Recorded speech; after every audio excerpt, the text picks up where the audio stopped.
Hey Karu, it's about 40 minutes since the last time I talked to you, and when I talked to you on the phone yesterday, I told you that I was going to tell you a little bit about my week at work. And actually work has been really good the last month or so. I've been really busy. I've been working on a lot of things. I went to, I can't remember how much I told you about this, but I did mention that I went to this training on mentoring, and that kind of revitalized me. It made me feel kind of excited again about what I can do and what I can accomplish at work. But I spent the last week working primarily on the Atlas and reviewing the place names, and actually I went through 44 pages of edits that had been given to me by one of the collaborators on the project. And my former advisor. Yes, Sarah's former advisor. Well, not advisor. He was on her master's committee. Anyway, I'm not going to whine too much about it, but it's frustrating because a lot of times, let me just say that anthropologists are not the most methodologically inclined people, and they're not always consistent in the work they do, and it's really frustrating. And I think often also that people who are successful are the people who just get things done. So they just work and grind and get things done. And I think this person is one of those people who does that. I mean, I'm not saying he's not smart. He's a very smart guy. But, he's systematic for a while, and he goes away and comes back, and then he's systematic again in a different way than he was before. And over a long process, you end up with several different products that aren't consistent. And when you come back and look at it as a whole, it's frustrating to try to make sense out of it. So anyway, I worked a lot on that, and as I told you on the phone, I actually finished on New Year's Eve at 11:30 at night, I created a 217-page report from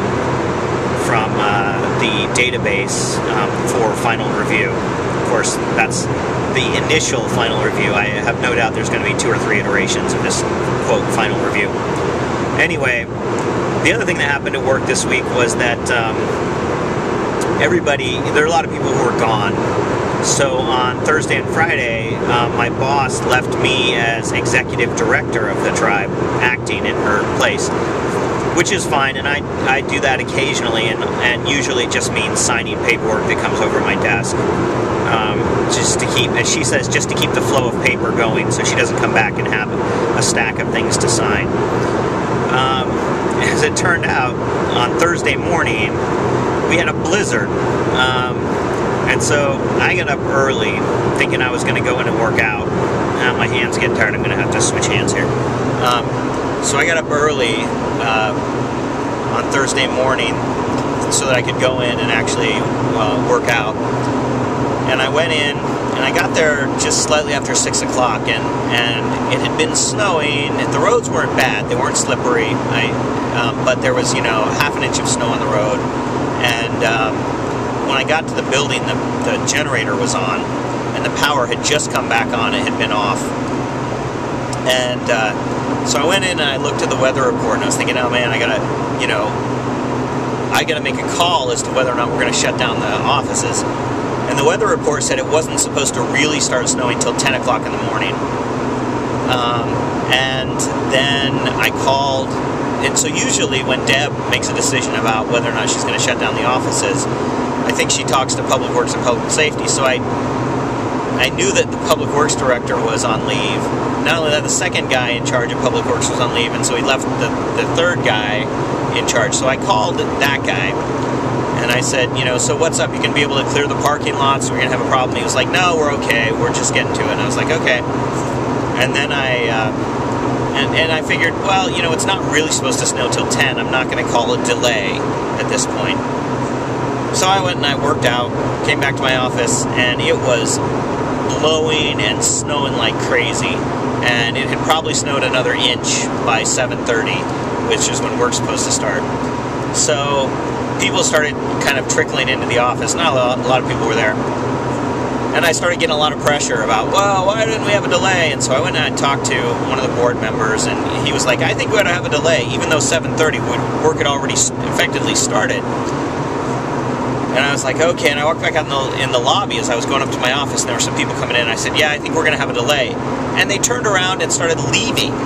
And I was like, no, don't leave, stay, because, the point of a delay is so you don't have to travel in the snow. But they left anyway. And I went up to my office and started writing the email. And then I looked, and, it's 7:45 by now. And I'm like, this is ridiculous. Why should we have a delay? People aren't going to get this anyway. Everyone who's going to come into work is already on their way. So I called back the board member, and the chairman was there at that point, and I said, it just doesn't seem to make sense to me to have a delay right now. And the chairman was like, no, don't do a delay. Let's wait and see. So then I spent the next 45 minutes wandering around talking to various people, and I tried to track down the public safety director, and he was snowed in because he lives up in the mountains, and so he couldn't get out of his driveway. And so I went and talked to the chief of police. Finally, I tracked him down, and he was like, it looks really bad out there right now, and it was continuing to blizzard now, and it's like 8:30, and he was like, and I said, well, what do you think if I call it at 9? If it's supposed to start really snowing at 10, and it's blizzarding now, and the weather report said it was supposed to snow until 10 o'clock at night. So, but we were still it was like, the maximum prediction was 9 inches of snow, the minimum was 1. And we'd already had 2 inches, so I figured, it was looking bad. So I went back and I canceled work for the day. I said at 9 o'clock there's going to be an early release at 9 o'clock, because we're supposed to have this snow. And of course everybody left immediately, even though it was only 8:30. And so I stayed and I worked until like noon, because I was working on the Atlas anyway, and I was there, and there's no reason for me to go home. And by 11:30 the snow had stopped. By noon the sun had come out and the roads were clear, and it was clear and sunny for the rest of the day. It was crazy because everybody was pissed. People were pissed off that we hadn't called a delay, and then I'm sure people were pissed off that we hadn't that we'd canceled work, because what we really should have done is had a delay till noon and then come in. But of course there's no way to make that decision without data, and the data that I had didn't provide that anyway.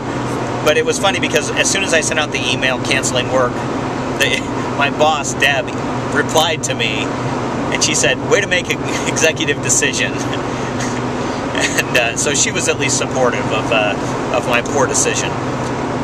It was a poor decision. I mean, even though based on the data that I had, it was probably the right call based on the data I had, but it's so frustrating. Anyway, that was my day at work on Thursday, and then Friday we came in, and I came in early again, and it was a little icy, but I was like, no, we're not having a delay. It's been clear. It's okay. We're good. So that's my story, and I will get back to you more in the future. Until then, I'm still dead, on the road somewhere not far from Pendleton, Oregon.